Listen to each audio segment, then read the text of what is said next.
You can create a toposurface, a graphic representation of the terrain of a building site.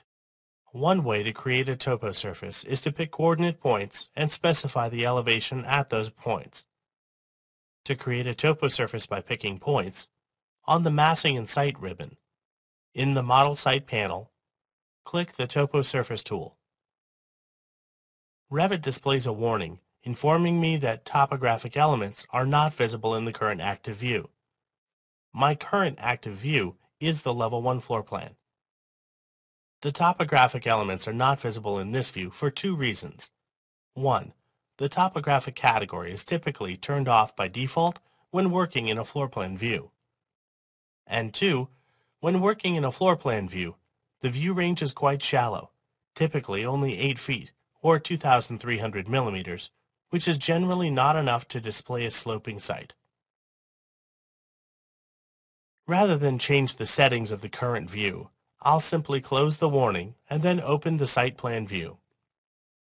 The topographic category is typically turned on when working in a site plan view, and the view range is great enough to accommodate a sloping site.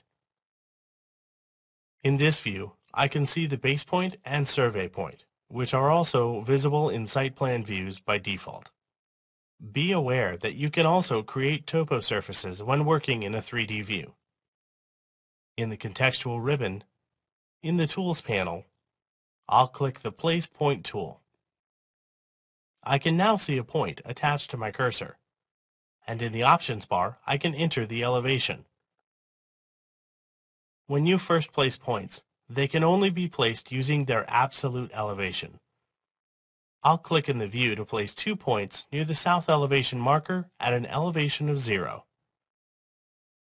Then, in the Options bar, I'll change the elevation value to 6 feet, or 1,800 millimeters in the metric file, and click to specify a third point north of the first point I specified. As soon as I pick that third point, Revit begins to display contour lines. I'll place a fourth point to the right to create a rectangular boundary for the site.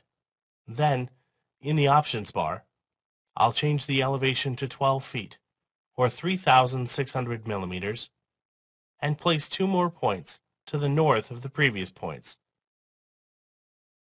Once a topo surface has been created, you can place additional points using either the absolute elevation or a relative elevation.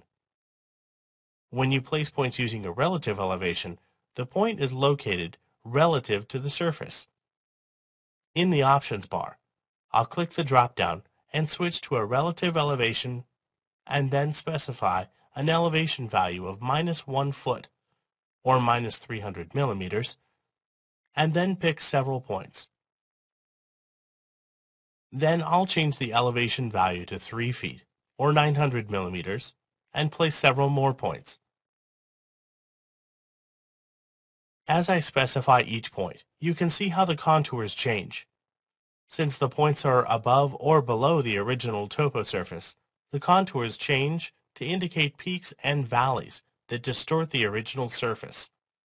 As you place points, the contours automatically adjust.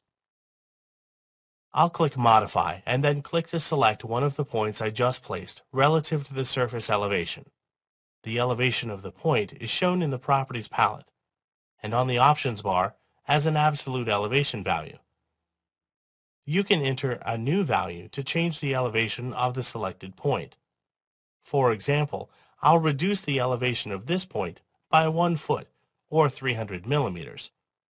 Then I'll click anywhere in the view to deselect that point. When you're done placing points to define the surface, on the Modify Edit Surface Contextual ribbon, click the Finish Surface button. If I select the topo surface, in the Properties palette, I can see the projected area and the surface area. Also, the material value is currently set to by category. I can click in that field to make it active, and then click the button to display the materials browser.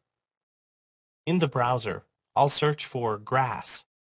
When I do, I can see that a grass material appears in the bottom section, so I can select grass and click Add Material to Document. Then I can select that material and click OK. I'll press Escape to deselect the topo surface. I'll click the tool in the Quick Access toolbar to switch to the default 3D view.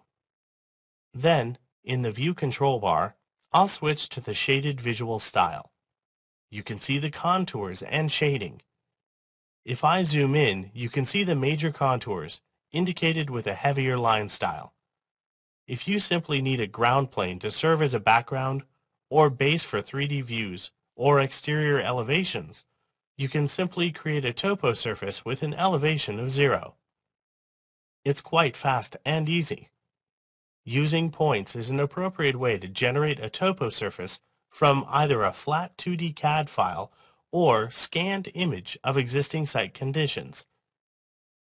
The more points you place over an underlying image or imported CAD file, the more accurate the resulting surface will be.